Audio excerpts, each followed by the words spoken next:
Hello, everyone. To chronic diseases, then a good diet and healthy lifestyle can prevent and also treat a number of chronic diseases. They stress the importance of adequate sleep, regular exercise, the avoidance of harmful substances, management of stress, and social connections. That healthy relationships are key to a healthy lifestyle. Next slide, please.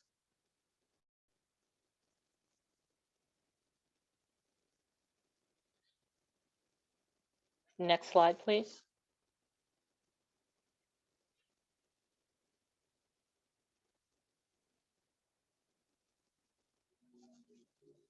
And as we're coming to the next slide is going to talk about, we've all been living through the coronavirus pandemic. However, we know that right now we're also living through an epidemic of chronic diseases.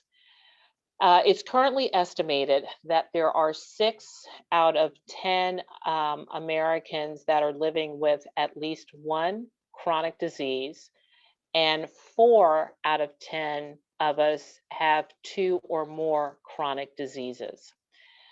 We know that in the last decade, we have seen a rise in the number of folks who have prediabetes, and 34 million Americans are living with type 2 diabetes. When I think back to my time at UT Southwestern, and particularly Parkland as a resident, we would have patients admitted to our service with type 2 diabetes or adult onset diabetes. We no longer call it adult onset diabetes because you do not have to be an adult to have type 2 diabetes these days. We're seeing type 2 diabetes in kids and teenagers. We also recognize that the rising rates of type 2 diabetes are associated with the rising numbers of Americans who are overweight and have obesity. So this is the epidemic that we also need to address during the time of this, the coronavirus pandemic. Next slide, please. It's been estimated that less than 3% of Americans live a healthy lifestyle. And how is that defined? Well, it's defined by, healthy plant-based diets. It's also defined by exercise, and we should be exercising for at least 150 minutes a week of some type of vigorous exercise, knowing what our percentage of body fat is and avoiding those substances that can be harmful to us. But less than 3% of us are actually can say yes to all of these 4 questions. Next slide, please. So, this is not new stuff we're talking about with how diet and lifestyle can be so very helpful to us and for us for maintaining a healthy lifestyle. Hippocrates, who's considered the father of medicine, who lived 460 BC to 370 BC, said, "Let food be thy medicine." So we know, and people for millennia have known how important it is to adhere to a healthy diet. Next slide, please. So food as medicine goes a little bit beyond just eating healthy to prevent disease. Truly, the thinking behind food as medicine is that if a poor diet got us to this place, then a healthy diet can correct the problem. And what I find really interesting is that when I go to a number of meetings outside of the College of Lifestyle Medicine meetings, let's say there is a topic, fatty liver, for example. So fatty liver, typically patients will present to me and they have abnormal liver function tests, and when we do an examination, we find that the liver is full of fat. And the treatment for this truly is weight management, diet and lifestyle changes for most people.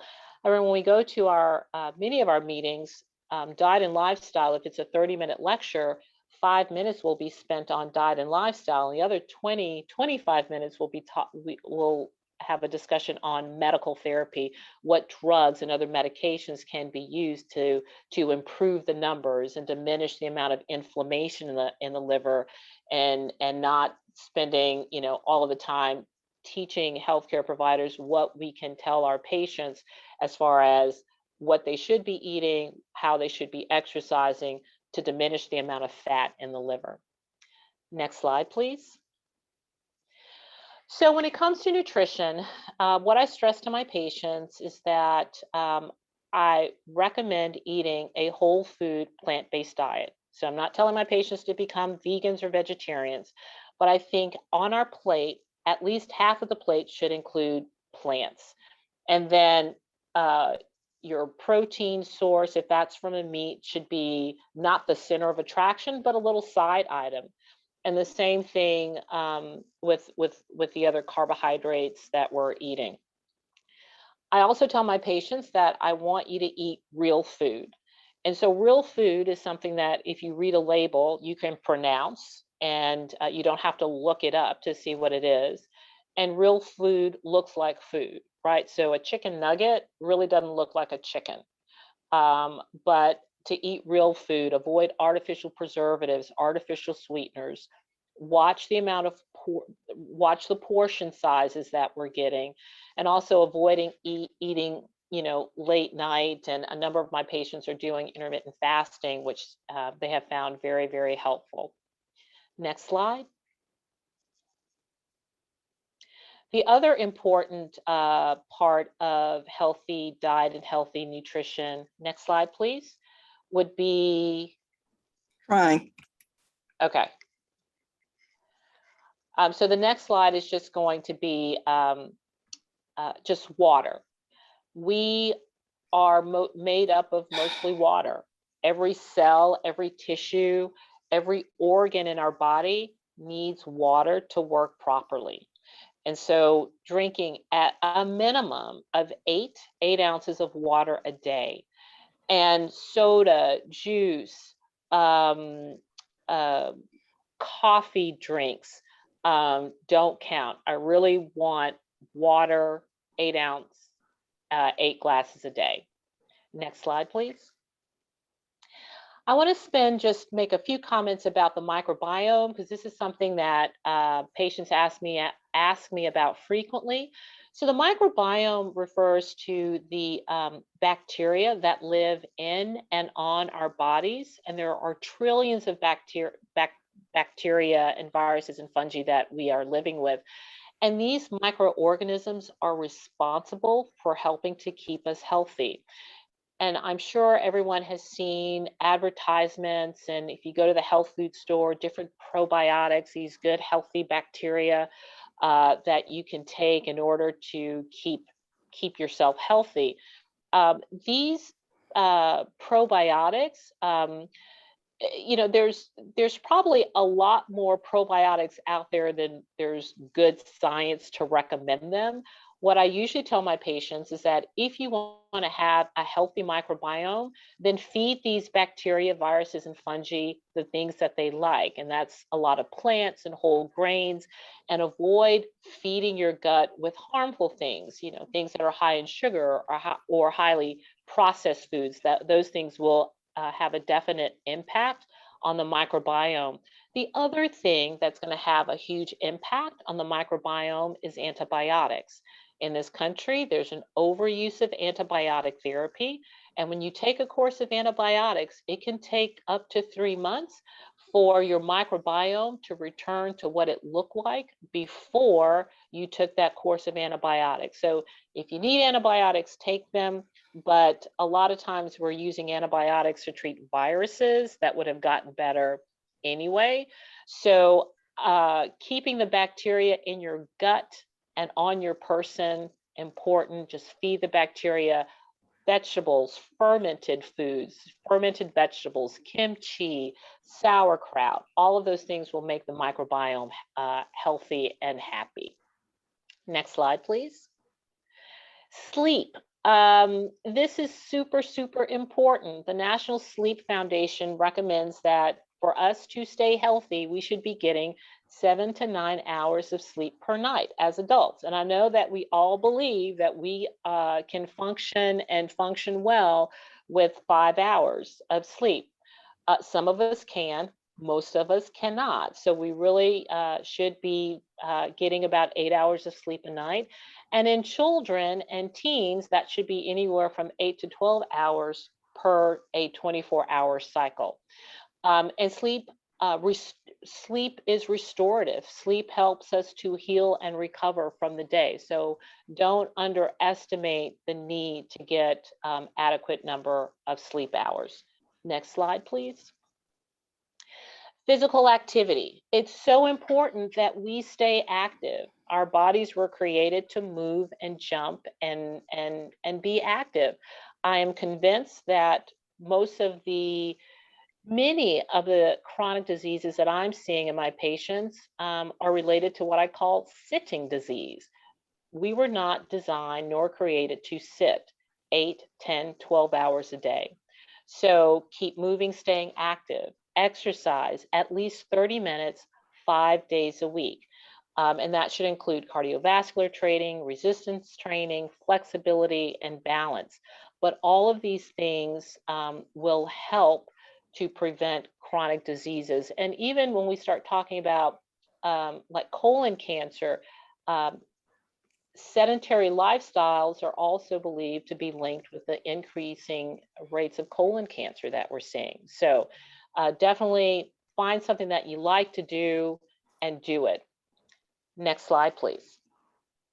Substance abuse can increase the risk of a number of medical illnesses. We know that, and I'll tell you that one of the things that we are seeing in the last 18 months, the number of patients being admitted to the hospital with substance-related problems, alcoholic pancreatitis, alcoholic hepatitis, inflammation of the liver, inflammation of the pancreas, all related to excessive alcohol consumption. So we want to make sure that substances that are harmful, and these can be prescription drugs too, should be avoided. Also, tobacco, smoking, and vaping are things that we should avoid. Next slide. Stress management, super important. We can't avoid stress, but we can do things to mitigate, lessen the impact of stress through mindfulness and other mind-body practices. Next slide. And finally, social connections. You want to surround yourself with people that fuel you. At the end of the day, when you've been in their presence, you feel energized, not depleted. So social connections and relationships can affect not only our mental health, but also our emotional health and physical health. And it can be a predictor of health and happiness. So find that group that actually makes you feel good. Next slide, please. All right, so I now want to talk about some digestive health issues that I think it's important for us to know about. We're going to talk about colon cancer screening, screening for hepatitis C, H. pylori, and gastroesophageal reflux. Next slide, please. So colon cancer. Colon cancer is the third most common type of cancer in the US and the second leading cause of cancer deaths in the United States.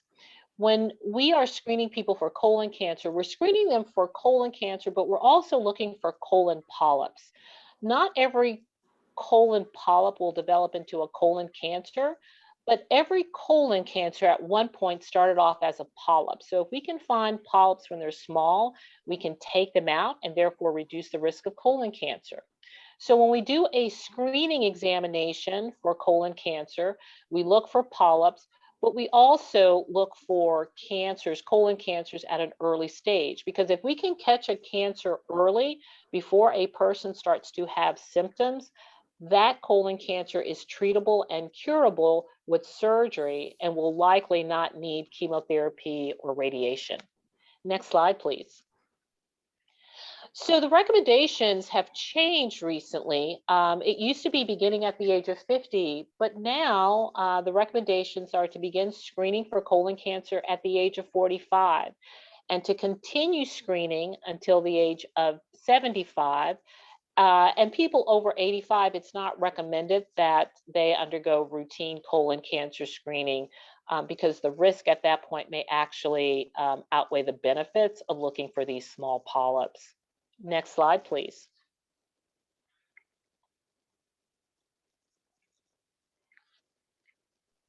One moment. Okay. So there are a number of different tools that are available for us to screen. I'm a gastroenterologist, so I do a lot of colonoscopies, and we see a lot of patients coming in for colon cancer screening. And with a colonoscopy, what we do is we take a lighted tube, it's inserted into the rectum, and we are doing a direct inspection of the colon, looking for polyps. Another type of test that can be used is something called a CT colonography, and this is a CT scan. Patients have to go through a prep, and there's special software that's used, but then polyps can be detected when they do this reconstruction of the CT scan. You can pick up polyps that way. And then you may have also heard of a test called a Cologuard, and that's a stool test where you poop in a box and DNA, certain cells are looked at that are seen in polyps and cancer. Now, the thing that I will caution everyone on is that with your insurance, most insurance will pay for a screening colon cancer test, but not a diagnostic test, right? So let's say you choose to do the Cologuard, the stool test, and that comes back positive. If you have a colonoscopy, that becomes a diagnostic test. And then you would have to have met your deductible, and then there's going to be a copay because it's now a diagnostic and not a screening test. So just make sure that when you're talking with your primary care doctor about screening for colon cancer, know whether or not your insurance will cover a colonoscopy at 100% if something is found on one of these other non-invasive tests. Next slide, please.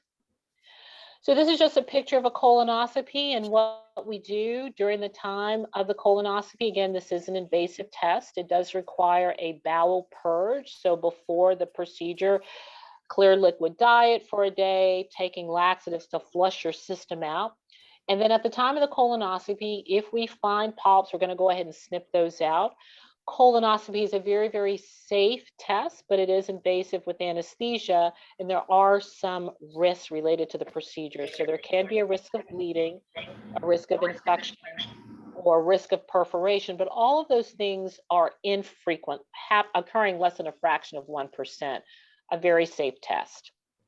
Next slide, please. Hepatitis C. Hepatitis C is we recommend screening for hepatitis C. This is a viral infection that can cause inflammation in the liver. Most people who have had or who have hepatitis C aren't aware of it because they really don't have symptoms. And you can actually have normal routine blood work. It does require a specific test looking for this virus in order to make the diagnosis. The reason that we want to screen for hepatitis C is that hepatitis C over time can lead to cirrhosis of the liver, liver failure, and the need for liver transplant. And unlike hepatitis A and B, there is no vaccine for hepatitis C. Next slide, please. So the current recommendations for hepatitis C screening are anyone born between 1945 and 1965 should automatically get screened. Again, it's just a blood test.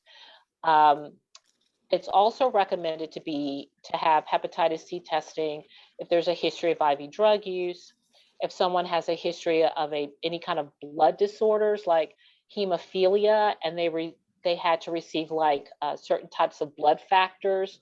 If someone received a blood transfusion before 1992, patients who are on hemodialysis. If someone has abnormal liver function tests, and specifically an elevated ALT, which is just one part of the liver panel. They should be screened for hepatitis C. And then finally, those folks with history of HIV infection. And screening is just done with the blood test. It can be done at the same time when you're having your other routine blood tests checked. Next slide, please. All right, the other important thing to be checked that we need to check on is something called H. pylori. And H. pylori is a bacteria that can cause an inflammatory response in the stomach. And this is just a slide showing what the bacteria looks like. And the arrow is just kind of pointing to a biopsy specimen where these little dots are the bacteria just hanging on to the lining of the stomach. Next slide, please. H. pylori may not cause any symptoms in some people, but many people will complain of things like nausea, vomiting, have excessive bloating, belching, abdominal pain, decreased appetite. It can increase the risk of anemia and can cause fatigue.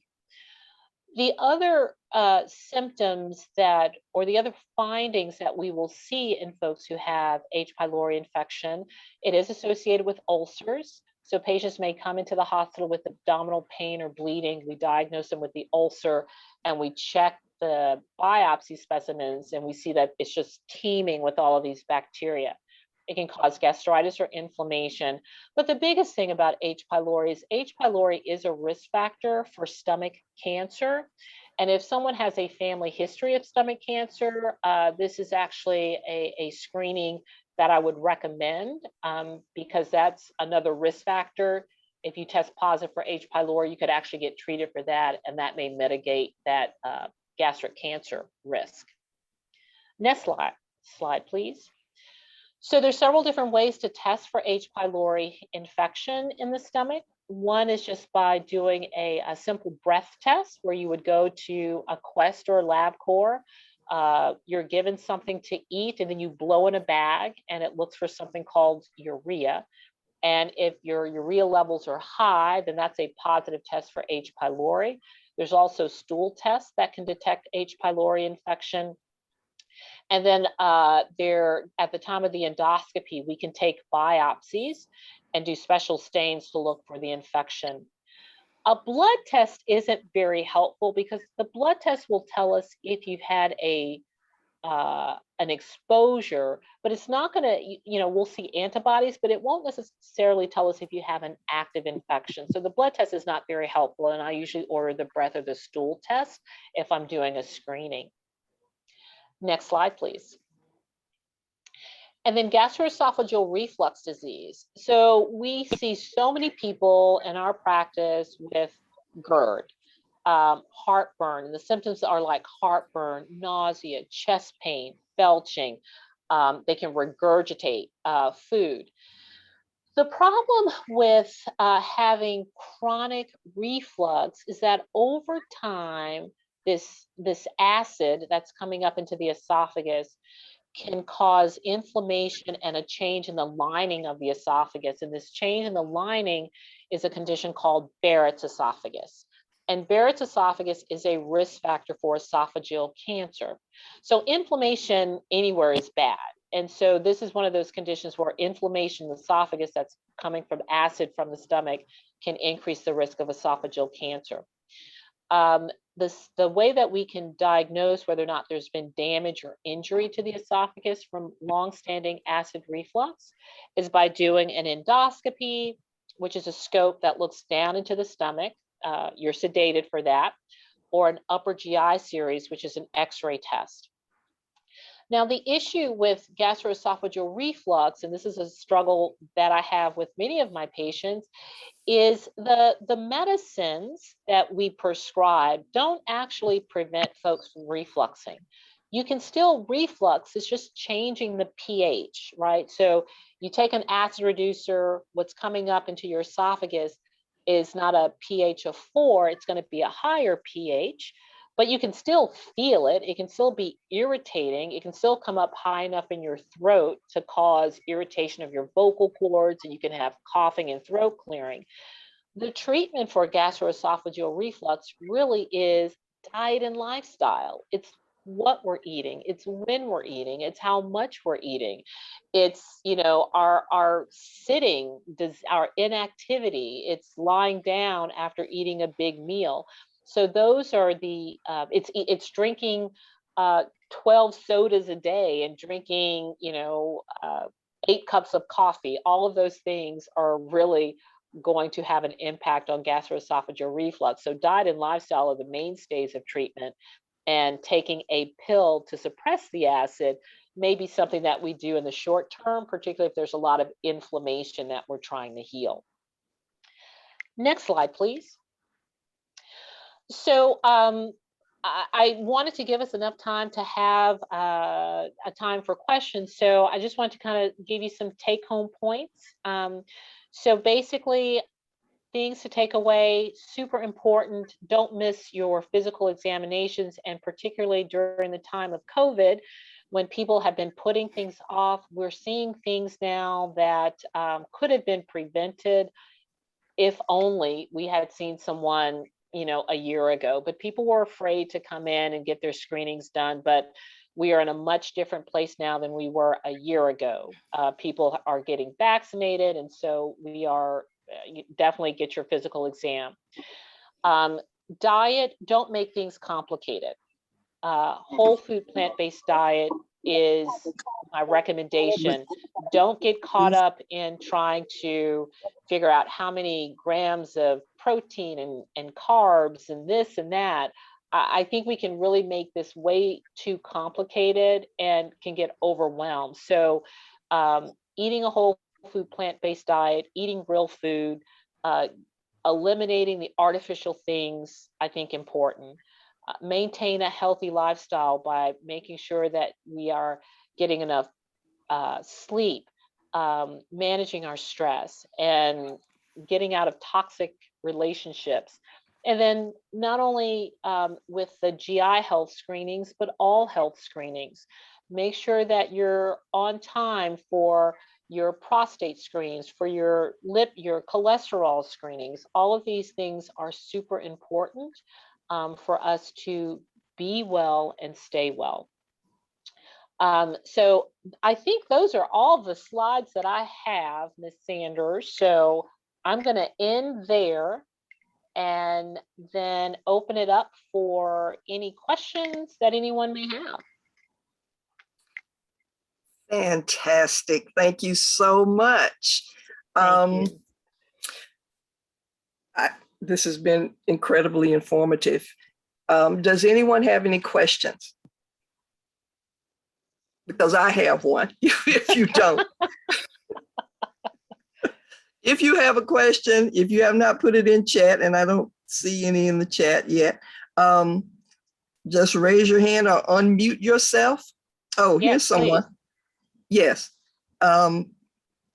Henry Sanders, you want to ask your question?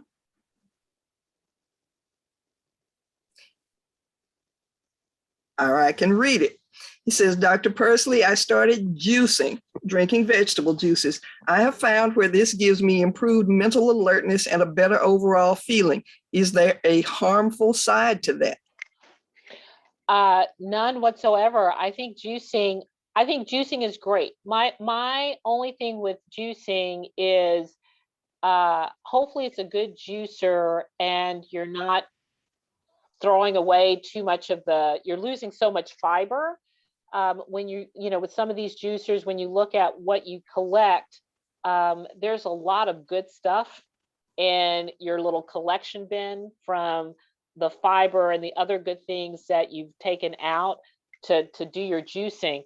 But try to do something with the trash part of the juicing. But no, I think juicing is wonderful, and I think there are a lot of health benefits to doing it. That's great. While anybody else is coming up with their questions, I will ask mine. A couple of years ago, I came to see you, and one thing that you said to me, and it really struck me, didn't really strike me enough to make me change all of my habits, unfortunately, but I'm working on it. You said to me, literally, this is a quote, sugar is the devil. Could you talk to us about that, please? Sugar is the devil. No, it's true. So what I think is really interesting about the whole microbiome story is that when you look at the microbiome of someone who consumes a lot of sugar, the bacteria, viruses, and fungi in their gut looks very different than someone who doesn't consume sugar. You're going to see more candida. You're going to see more different types of yeast species. You see less of these really good, healthy bacteria that help your immune system. So at that level, it has an impact on what's happening to the bacteria. The amount of sugar that we are consuming in our diet is just, I mean, it's huge. It's contributing to the levels of our obesity and metabolic syndrome and insulin resistance. And a little sugar is, it's not horrible, but I think we've just gone to a whole nother level. And I mean, I notice this when I do my thing, if I cut out sugar for a period and I come back to something and I'm like, oh my goodness, this is so incredibly sweet. So we're changing like the taste buds on our tongue. We alter a number of things.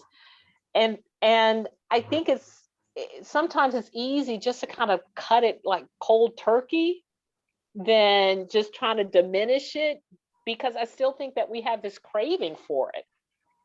I think it's almost like a drug in some instances. The more you get it, the more you want it. The more you want it. So I can verify that. yes. I'm guilty. I am. I will make a comment also about gastroesophageal reflux. Sad personal testimonial. My husband had that, and he went to the doctor, a gastroenterologist, not you, because this was 24 years ago. And he was given the medication and told to come back in 6 months. Well, him being him, he didn't go back in 6 months. And probably 6 months after that, his reflux reoccurred. And unfortunately, by that time, it was too late. So within a few months, he was gone because he had esophageal cancer, and it had metastasized. It had spread to his lungs and liver. He was a smoker, so I can't say it was just because of the reflux. I don't know if smoking exacerbates reflux or not.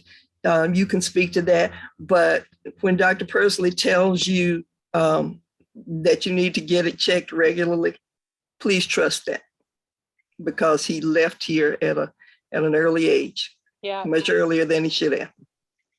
And you know, typically, if someone has reflux, and you know, if you get the over-the-counter stuff, it will say, you know, 14 days, and then if your symptoms aren't any better, go see a physician. And that's partly the reason that we do that.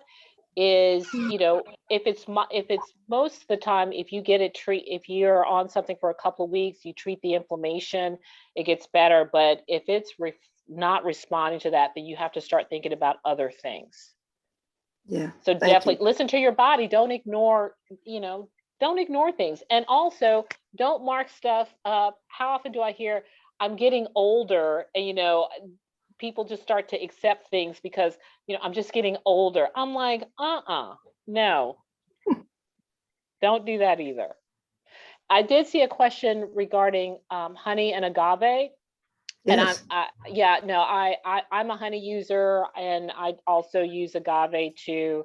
And I think if you look at those types of sweeteners, I'm not concerned about that. The only other comment, I would definitely, though, avoid the artificial sweeteners. You don't want to use that. If you want to use the natural low calorie sweetener like stevia or Truvia, that's fine. But the artificial ones, get rid of that. So avoid the little packets on the table at the restaurant. Correct. That is correct.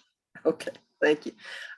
Someone says, you mentioned not eating late at night. What's the latest time we should eat a meal in the evening? So a lot of it depends on how late you stay up at night.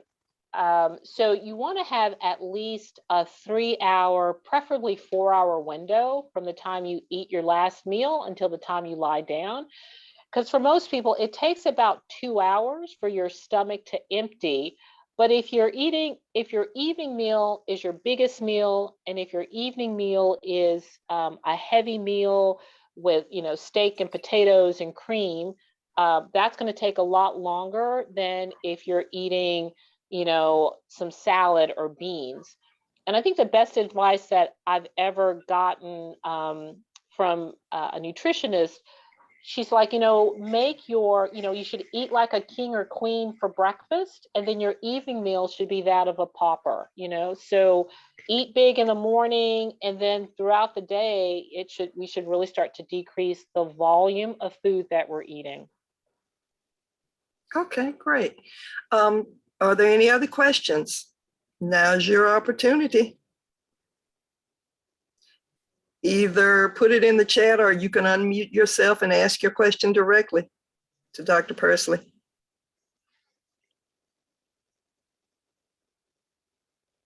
Anyone?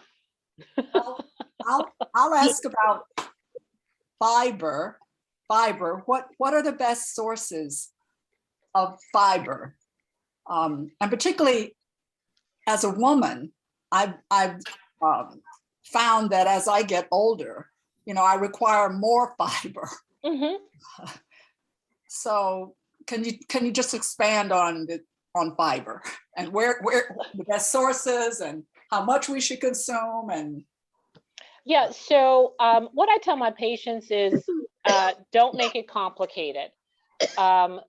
Because if you look at different sources, they'll talk about soluble versus insoluble fiber, yada yada yada.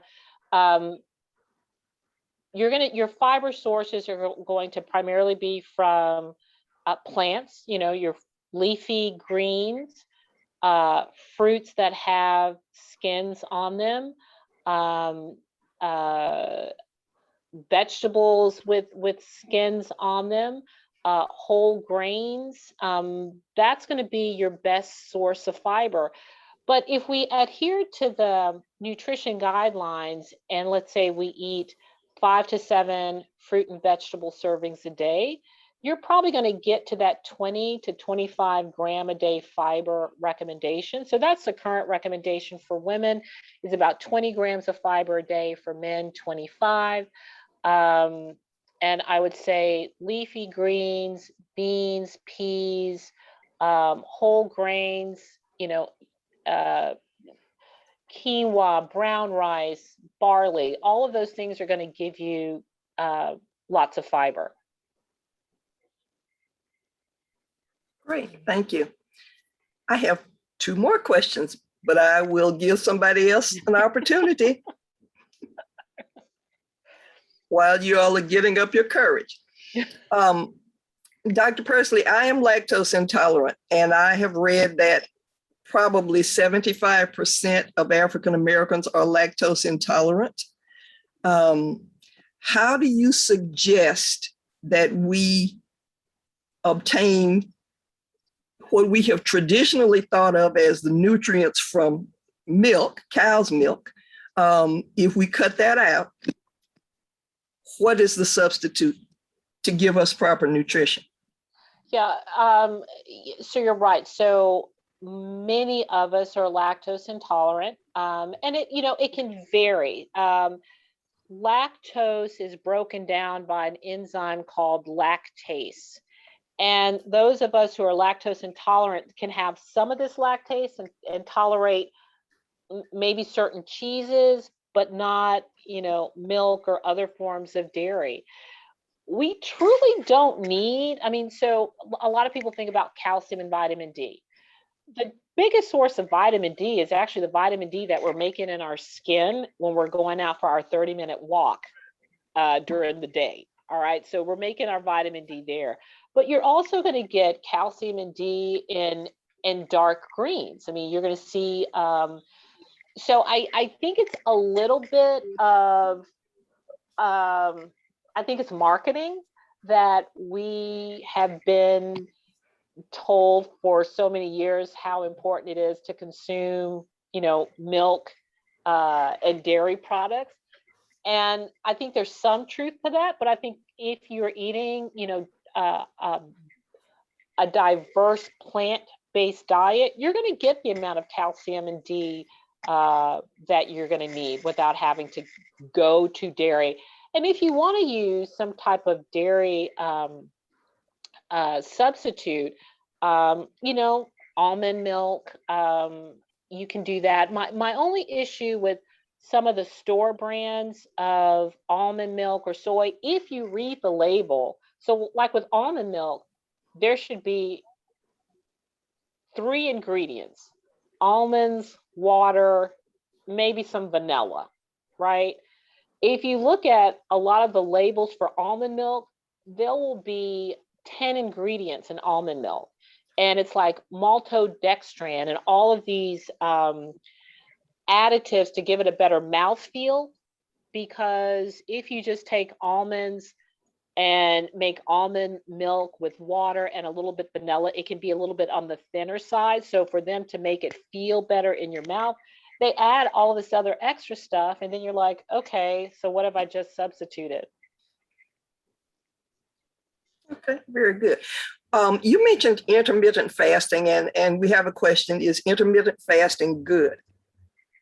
And there's several different ways to do it, and I've had patients who, and I would say the majority of my patients who have had the best success with intermittent fasting are those folks who have like an 8 hour. They pick whatever it may be from 10 until 6. That's it. That's what they eat. Now they don't go crazy during that period of time, but they eat kind of regular meals, and then after 6 p.m.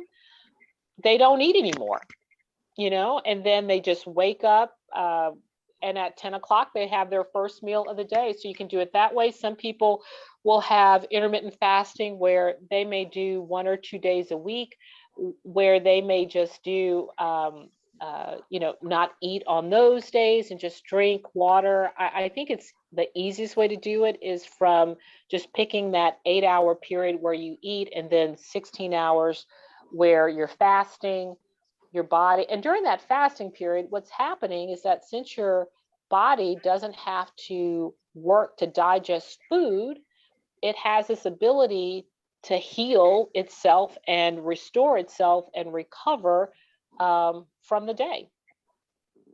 Okay. What does that do if you are diabetic? So so definitely that's something you'd want to talk to your doctor about. And particularly if you're someone who is has wide swings with their blood sugars, it can get tricky. So definitely something that should be cleared with the endocrinologist or internal medicine if there's a history of diabetes. No ifs, ands, or buts about that. Okay, thank you. Any other questions? I know we have one about the slides. I had one. My second question was about wine. The last several years, wine has become very, very popular. Like anything, you can overdo that, but are there benefits to wine that outweigh the possible negatives, assuming you do it in moderation? Yeah, I think this is always interesting because, the trials that looked at health benefits of wine, it was probably, I think the volume was like 4 ounces of wine. So not your typical pour. All right. So 4 ounces of, specific red wines that may have some health benefits. But truly, how many of us, if we're going to sit down with a glass of wine, will limit ourselves to 4 ounces? Now, I'm not telling folks not to go out and have a nice glass of wine on occasion, but the number of patients that I've seen who have significant liver disease and they're like, I only drink wine. I'm like, well, wine is alcohol. And if you're drinking, 2 big pours every night, yeah, it's a problem. Does grape juice have the same health benefits? Probably the biggest issue with the grape juice is just the amount of sugar in it. If it's traditional, if you're just pulling something off the shelf or the counter, there's a lot of sugar in it. Again, my thing with juicing, particularly the store-bought juices, is just a high amount of sugar. If you're going to juice your, and you're juicing your own, that's one thing. But yeah, I'm not going to tell folks not, if you want to have, if you have a little glass of wine, if you want to stick with your 4 ounces, I'm sure you're okay. But I think sticking to 4 ounces is a little bit tough. Well, it's not me. I don't drink wine. So I was just curious. Okay. Are there any other questions? Someone says, does the body know the difference between cane sugar and fruit sugar? You know what? That's a good question. I don't know. I think sugar, if I think about the molecular structure of sugar, sugar is sugar. And the same thing with like certain carbs, once you ingest them, they get quickly converted to sugar and the body handles it like a sugar. So I think if it looks like a sugar, the body's going to treat it like a sugar. I think the difference is, just looking at kind of glycemic indexes and how quickly some sugars get absorbed. If there's a slow rate of absorption, I think that's better than if you're getting that quick hit from just cane sugar that we typically consume. But no, that's an excellent question. I'm not sure, but my answer would be that the body would treat it the same. Okay, thank you. Are there any other questions? Going.